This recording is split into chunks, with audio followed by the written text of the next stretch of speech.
Sir നമുക്കറിയാം ബംഗ്ലാദേശിൽ നിന്ന് പുറത്തായ സമയത്ത് ഷെയ്ഖ് ഹസീന പറഞ്ഞിട്ടുണ്ടായിരുന്നു അമേരിക്കയുടെ ഇടപെടൽ അല്ലെങ്കിൽ അമേരിക്കയുടെ കുതന്ത്രമാണ് തന്റെ ഈ പുറത്താകലിന് പിന്നിൽ അല്ലെങ്കിൽ തന്റെ ഈ പലായനത്തിന് പിന്നിലെന്ന്. അമേരിക്കയ്ക്ക് ബംഗ്ലാദേശിന്റെ സെന്റ് മാർട്ടിൻ ദ്വീപിൽ ഒരു കണ്ണുണ്ടായിരുന്നു അത്രേ. അതിന് ഷെയ്ഖ് ഹസീന സമ്മതിച്ചില്ല. ഷെയ്ഖ് ഹസീന അന്ന് സമ്മതിച്ചിരുന്നെങ്കിൽ താൻ ഇപ്പോഴും ബംഗ്ലാദേശിന്റെ പ്രധാനമന്ത്രിയായി തുടർന്നേനെ എന്നൊക്കെയാണ് അവർ പറഞ്ഞത്. ഒരുപക്ഷെ അവരുടെ പ്രസ്താവന ശരിവയ്ക്കുന്ന രീതിയിലാണ് അടുത്ത മാസം, അതായത് ജൂണിൽ സെന്റ് മാർട്ടിൻ ദ്വീപിൽ അമേരിക്കൻ ആർമിയും ബംഗ്ലാദേശ് ആർമിയും ചേർന്ന് ഒരു സംയുക്ത സൈനിക അഭ്യാസം നടത്തുന്നുണ്ട്. അതിന്റെ പേര് എക്സസൈസ് ടൈഗർ ലൈറ്റനിങ് എന്നാണ് നൽകിയിരിക്കുന്നത്. എന്റെ ഒരു ചോദ്യം എന്ന് പറയുന്നത്, ഷെയ്ഖ് ഹസീനയുടെ ഈ ഒരു പ്രസ്താവന ശരിവയ്ക്കുന്നതല്ലേ അമേരിക്കയുടെ പുതിയൊരു നീക്കം? മാത്രമല്ല, ഈ സെന്റ് മാർട്ടിൻ ദ്വീപിൽ എന്താണ് അമേരിക്കയ്ക്കുള്ള ഒരു താല്പര്യം, ലക്ഷ്യം? അമേരിക്കയെ സംബന്ധിച്ചിടത്തോളം ഏഷ്യയിലെ അവരുടെ ഏറ്റവും വലിയ എതിരാളി ചൈനയാണ് എന്ന് പറയാറുണ്ട്. പക്ഷേ ഇന്ന് അവരുടെ ഏറ്റവും വലിയ എതിരാളി ചൈനയാണെങ്കിലും വളർന്നു വന്നുകൊണ്ടിരിക്കുന്ന ഭാരതം അമേരിക്കയ്ക്ക് ഇപ്പോൾ കണ്ണിലെ കരടാണ്. കാരണം അമേരിക്കയെ കടത്തിവെട്ടുന്ന തരത്തിലുള്ള സാമ്പത്തിക പുരോഗതിയിലേക്ക് ഇന്ത്യ കുതിക്കുകയാണ്. അമേരിക്ക സാമ്പത്തികമായിട്ട് തകരുകയാണ്. അമേരിക്കൻ ഷെയർ മാർക്കറ്റുകൾ ഇടിഞ്ഞിരിക്കുന്നു. അമേരിക്കയുടെ സാമ്പത്തിക വളർച്ചാ നിരക്ക് തകർന്നിരിക്കുന്നു. അതുപോലെ തന്നെ കയറ്റുമതി ഇറക്കുമതി, അമേരിക്കയുടെ കയറ്റുമതിയേക്കാൾ കൂടുതൽ അമേരിക്കയുടെ ഇറക്കുമതി വർദ്ധിച്ചിരിക്കുന്നു. ഏതാണ്ട് കഴിഞ്ഞ ഒരു നൂറ്റാണ്ടിനിടെ, കൃത്യമായിട്ട് പറഞ്ഞാൽ 1919 ശേഷം ആദ്യമായി സാമ്പത്തിക വളർച്ചാ നിരക്കിൽ അമേരിക്ക മൂക്കുകുത്തി വീണിരിക്കുന്നു. ഇതാണ് അമേരിക്കയുടെ സാമ്പത്തിക പശ്ചാത്തലം. പക്ഷെ ആന മെലിഞ്ഞാലും തൊഴുത്തിൽ കെട്ടാൻ പറ്റില്ല എന്ന് പറയുന്നത് പോലെ പുതിയ മേഖലകളുടെ ആധിപത്യം പിടിച്ചെടുക്കാൻ വേണ്ടി വളർന്നു വരുന്ന വൻശക്തികൾക്ക് മൂക്കുകയറിടുക എന്നൊരു ലക്ഷ്യം അമേരിക്കയ്ക്കുണ്ട്. അതുകൊണ്ട് തന്നെയാണ് ചൈന അമേരിക്കയുടെ ശത്രുപക്ഷത്തേക്ക് വരുന്നത്. അപ്പോൾ ചൈനയെ ഭയപ്പെടുത്തണമെങ്കിൽ ചൈനയുടെ ഏറ്റവും അടുത്തുള്ള പ്രദേശത്ത് നാവിക താവളങ്ങളും വ്യോമത്താവളങ്ങളും ഉണ്ടാക്കാൻ അമേരിക്കയ്ക്ക് സാധിക്കണം. ഇതാണ് പുറമെ പറയുന്ന കാര്യമെങ്കിലും ഈ സെന്റ് മാർട്ടിൻ ദ്വീപ് അമേരിക്ക സ്വന്തമാക്കാൻ ശ്രമിക്കുന്നതിന്റെ പിന്നിൽ ഇന്ത്യയെ ഭയപ്പെടുത്തുക എന്ന് പറയുന്ന ഒരു നീക്കം കൂടിയുണ്ട്. കാരണം സെന്റ് മാർട്ടിൻ ദ്വീപ് നമ്മുടെ ഗംഗാ നദി ചെന്ന് ബംഗാൾ ഉൾക്കടലിൽ പതിക്കുമ്പോൾ ഉണ്ടാകുന്ന ഡെൽറ്റയാണ്. അവിടെയാണ് സെന്റ് മാർട്ടിൻ ദ്വീപ് ഉള്ളത്. ആ സെന്റ് മാർട്ടിൻ ദ്വീപ് അമേരിക്കയ്ക്ക് വിട്ടുകൊടുത്താൽ ബംഗ്ലാദേശിന്റെ സാമ്പത്തിക ദാരിദ്ര്യം തീർക്കാം, സഹായം ചെയ്യാം എന്നൊക്കെ പറയുന്നുണ്ട്. പക്ഷെ ഈ ചൂണ്ടയിൽ ഷെയ്ഖ് ഹസീന കുത്തിയില്ല. കാരണം അവർക്കറിയാം, കാല് കുത്താൻ ഇടം കൊടുത്തിട്ടുണ്ടെങ്കിൽ അമേരിക്ക അവരെ കൊണ്ടേ പോകുള്ളെന്ന് അറിയാനുള്ള ബോധമൊക്കെ ഷെയ്ഖ് ഹസീനയ്ക്കുണ്ട്. അതുകൊണ്ട് അവരെന്ത് ചെയ്തു? അവിടുത്തെ പട്ടാളത്തിനെയും തീവ്രവാദി വിഭാഗമായിട്ടുള്ള ജമാഅത്തെ ഇസ്ലാമിയെയും കൂട്ടുപിടിച്ചുകൊണ്ട് അവിടുത്തെ ഭരണത്തെ അട്ടിമറിച്ചുകൊണ്ട് ഇപ്പോൾ യഥാർത്ഥത്തിൽ ബംഗ്ലാദേശിൽ ഭരണം നടത്തുന്നത് അമേരിക്ക തന്നെയാണ്. ഈ ഒരു സാഹചര്യത്തെ മുതലെടുത്തുകൊണ്ടാണ് ടൈഗർ ലൈറ്റനിങ് എന്ന് പറയുന്ന പ്രോഗ്രാം അവിടെ അവർ ചെയ്യാൻ ആലോചിക്കുന്നത്. ഇവിടെ നമ്മൾ ആ ടൈഗർ എന്ന് പറയുന്ന വാക്കൊന്ന് ശ്രദ്ധിക്കുക. അമേരിക്ക ലക്ഷ്യം വെക്കുന്നത് ചൈനയല്ല, ഇന്ത്യയാണെന്നുള്ളതിന്റെ തെളിവാണ് ടൈഗർ. ടൈഗർ ഇന്ത്യയുടെ ദേശീയ മൃഗമാണ്. അപ്പോ അല്ലെങ്കിൽ വ്യാളി എന്ന് വെച്ചാൽ മതിയായിരുന്നല്ലോ ചൈനയ്ക്കെതിരെ ആയിരുന്നെങ്കിൽ. ശരിക്കും പറഞ്ഞാൽ ഇന്ത്യക്കുള്ള ഒരു ഭീഷണി തന്നെയാണ് ഈ ടൈഗർ ലൈറ്റനിങ് എന്ന് പറയുന്ന പ്രോഗ്രാം. പക്ഷെ ഞാൻ പറയുന്നു, ഈ പ്രോഗ്രാം നടക്കാൻ പോകുന്നില്ല.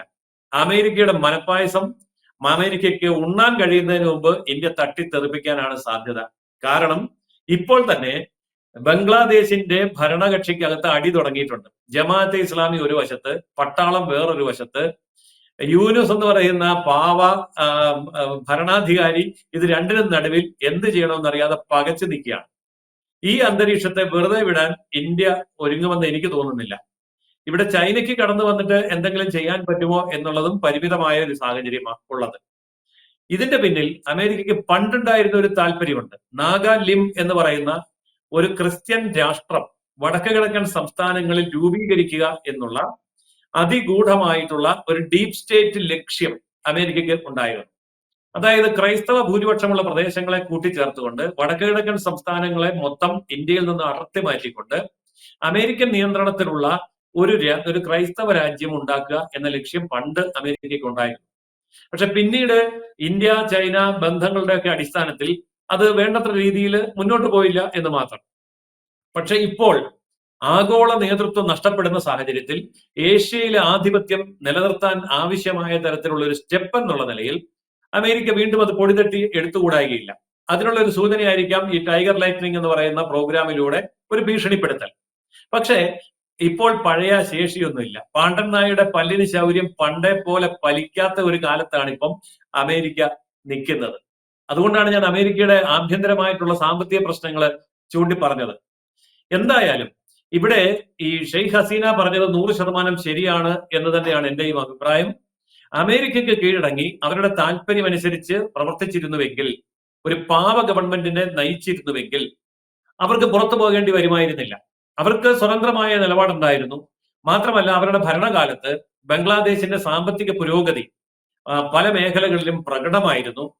അങ്ങനെയുള്ള സാമ്പത്തിക പുരോഗതിയെ അട്ടിമറിക്കാൻ, അവർക്കുണ്ടായ ജനപിന്തുണയെ അട്ടിമറിക്കാൻ പിന്നെ തീവ്രവാദം മാത്രമേ പറ്റുള്ളൂ. അതാണ് ജമാഅത്തെ ഇസ്ലാമി അവിടെ ഉയർത്തിക്കൊണ്ടുവന്ന സമരമുഖം. ആ സമരമുഖത്തോട് ചേർന്ന് നിൽക്കാൻ അവിടുത്തെ പട്ടാളവും തയ്യാറായി. പക്ഷെ ഇന്നിപ്പോ എന്താ സംഭവിച്ചിരിക്കുന്നത്? പാകിസ്ഥാൻ എന്ത് തന്നെ സംഭവിച്ചോ അത് തന്നെ ഇപ്പൊ ബംഗ്ലാദേശിന് സംഭവിക്കുകയാണ്. പാകിസ്ഥാൻ തീവ്രവാദത്തിന് മുൻതൂക്കം കൊടുത്തപ്പോ സാമ്പത്തികമായിട്ട് തകർന്നുപോയി, സൈനികമായിട്ട് തകർന്നുപോയി, അന്താരാഷ്ട്ര രംഗത്ത് അവർക്കുണ്ടായിരുന്ന പേര് പോയി. അങ്ങനെ അവരുടെ ഒരു മൊറയിൽ കംപ്ലീറ്റ് നഷ്ടപ്പെട്ട് ഒരു തമ്മാടി രാഷ്ട്രം എന്നുള്ള അഡ്രസ്സിലേക്ക് ഒരു ഗുണ്ടാപ്പണി എടുക്കുന്ന ഒരു രാഷ്ട്രമായി പാകിസ്ഥാൻ മാറി. ഏതാണ്ട് അതേ വഴിയിലേക്ക് ജമാഅത്തെ ഇസ്ലാമി എന്ന് പറയുന്ന ഭീകര സംഘടനയെ ഉപയോഗിച്ചുകൊണ്ട് ബംഗ്ലാദേശിനെയും മാറ്റിയെടുക്കുക എന്ന ലക്ഷ്യം അമേരിക്കയ്ക്കുണ്ട്. ഈ ലക്ഷ്യം ഏതായാലും വരാൻ പോകുന്ന സമയത്ത് സാധിക്കാൻ പോകുന്നില്ല എന്നാണ് എന്റെ ഒരു അഭിപ്രായം. കാരണം അമേരിക്കയ്ക്ക് പഴയതുപോലെയുള്ള ഒരു ശൗര്യമോ കരുത്തോ ഒന്നും ഇപ്പോഴില്ല. അതൊന്നാമത്തെ കാര്യം. പിന്നെ അമേരിക്കയെ പിന്തുണയ്ക്കാൻ ഒറ്റക്കെട്ടായി നിൽക്കുന്ന ഒരു ഭരണകൂടം ബംഗ്ലാദേശിലില്ല. മാത്രമല്ല, ഇന്ത്യ അതീവ ശക്തമായി കഴിഞ്ഞ ദിവസം ഒരു തിരിച്ചടി കൊടുത്തു. ഒന്ന്, നമ്മുടെ ചിക്കൻ നെക്ക് ഉണ്ടല്ലോ, വടക്കിഴക്കൻ സംസ്ഥാനങ്ങളെ ഇന്ത്യയുടെ ഭൂഖണ്ഡവുമായി ബന്ധിപ്പിക്കുന്ന ആ ഒരു ഇടുങ്ങിയ ഇടനാഴിയെ ഓർമ്മിപ്പിച്ചുകൊണ്ട് പലരും സംസാരിച്ച സമയത്ത് ഹിമന്ത ബിശ്വ ശർമ്മ എന്ന് പറയുന്ന അസം മുഖ്യമന്ത്രി പറഞ്ഞു, നിങ്ങൾ ഒരു ചിക്കൻ നെക്കാണ് കാണുന്നുള്ളൂ, ഞങ്ങൾ 2 എണ്ണം കാണുന്നുണ്ട്. ചിറ്റഗോങ് തുറമുഖം അടക്കമുള്ള വടക്കുകിഴക്കൻ സംസ്ഥാനങ്ങളോട് കൂട്ടിച്ചേർക്കാൻ കഴിയുന്ന പ്രദേശങ്ങൾ ഒറ്റ രാത്രി കൊണ്ട് പിടിച്ചെടുക്കാൻ പറ്റും. 25 കിലോമീറ്റർ വീതിയേ ഉള്ളൂ, ഞങ്ങൾ അങ്ങ് മുറിച്ചാൽ മതി, അത് ഇന്ത്യയുടെ കയ്യിലിരിക്കും എന്ന് ഹിമന്ത ബിശ്വ ശർമ്മ പറഞ്ഞത് BJP-കാരനായിട്ടുള്ള മുഖ്യമന്ത്രി എന്നുള്ള നിലയിലാണ്. അത് അമേരിക്കയ്ക്കുള്ളതാക്കിയതാണ്, അത് ചൈനയ്ക്കുള്ളതാക്കിയതാണ്, അതിപ്പോൾ ഭരണം നടത്തുന്ന ബംഗ്ലാദേശിലെ ഭീകരവാദികൾക്കും ഉള്ളതാക്കിയതാണ്. പ്രത്യേകിച്ച് പാകിസ്ഥാനിൽ കയറി നല്ല സൂപ്പർ അടി അടിച്ചിട്ട് ഈ ചൈനയുടെ ആയുധങ്ങളൊക്കെ വെറും കളിപ്പാട്ടമാണ് തെളിയിച്ചു കഴിഞ്ഞ് നിൽക്കുന്ന ഈ സമയത്ത് ഇന്ത്യ പറഞ്ഞാൽ അത് ചിലപ്പോൾ നടക്കും എന്നുള്ള ഒരു ബോധ്യവും അമേരിക്കയ്ക്കും ഉണ്ട്. അതുകൊണ്ട് ഇപ്പോൾ ഈ ഉയർത്തിക്കൊണ്ടുവരുന്ന ഈ സെന്റ് മാർട്ടിൻ ദ്വീപിന്റെ ഈ വിവാദങ്ങളും ഈ ടൈഗർ ലൈറ്റ്നിങ്സും ബംഗ്ലാദേശിലേക്കുള്ള വഴി തുറക്കലും ഒന്നും അന്താരാഷ്ട്ര സമൂഹത്തിൽ വിജയിപ്പിക്കാനുള്ള കഴിവ് ഇന്ന് ലോകത്ത് ഒരു രാജ്യത്തിനും ഇല്ല. അത് നേടിയെടുക്കാനുള്ള ഒരു സംവിധാനം ജമാഅത്തെ ഇസ്ലാമിക്കില്ല. അതിന് നേതൃത്വം കൊടുക്കാനുള്ള കരുത്തോ ശേഷിയോ ശേമിഷിയോ മുഹമ്മദ് യൂനുസിനില്ല. അതുകൊണ്ട് ഇവരെല്ലാം മനപ്പായസം ഉണ്ടെങ്കിലല്ലാതെ ഒരു ചുക്കും നടക്കാൻ പോകുന്നില്ല എന്നുള്ളതാണ് യാഥാർത്ഥ്യം. തീർച്ചയായും ജയസുരൻ സാർ സൂചിപ്പിച്ചതുപോലെ അമേരിക്ക സെന്റ് മാർട്ടിൻ ദ്വീപ് വേണമെന്ന് ആവശ്യപ്പെടുന്നത് ഒരു പക്ഷേ ഇന്ത്യക്കുള്ള ഒരു തിരിച്ചടി നൽകാൻ വേണ്ടിയാണ്. അതിന്റെ കൂടി തെളിവായിരിക്കണം ഈ ടൈഗർ ലൈറ്റനിങ് എന്നീ എക്സസൈസിന്, സംയുക്ത സൈനികാഭ്യാസത്തിന് പേരിട്ടതിനും കാരണം. പക്ഷേ ഇന്ത്യ ഇതെല്ലാം മുൻകൂട്ടി കാണുന്നു. ഓപ്പറേഷൻ സിന്ധൂർ നടപ്പിലാക്കിയ, പാകിസ്ഥാന് കനത്ത തിരിച്ചടി നൽകിയ, ചൈനയെ ഭയപ്പെടാതിരുന്ന ഇന്ത്യക്ക് ബംഗ്ലാദേശ് ഒന്നുമല്ല എന്ന കാര്യം വ്യക്തമാണ്. അസം മുഖ്യമന്ത്രി ഹിമന്ത് ബിശ്വ ശർമ്മ ചിക്കൻ നെക്കിന്റെ തലയും കാൽഭാഗവും എന്നുകൂടി പരാമർശിച്ചു നടന്ന പ്രസ്താവനകൾ നൽകുന്നതും ബംഗ്ലാദേശിനുള്ള ഒരു താക്കീത് കൂടിയാണ്. അമേരിക്ക ശ്രമിച്ചാലും ഇന്ത്യയുടെ വടക്ക് കിഴക്കൻ സംസ്ഥാനങ്ങളെ അടർത്തി മാറ്റാൻ സാധിക്കില്ല എന്ന കാര്യവും വ്യക്തം. Thank you Jayasuran sir. കൂടുതൽ വാർത്തകളും വിശേഷങ്ങളും നിങ്ങളിലേക്ക് എത്താൻ ABC മലയാളം സബ്സ്ക്രൈബ് ചെയ്യുക, ബെൽ ബട്ടണും അമർത്തുക.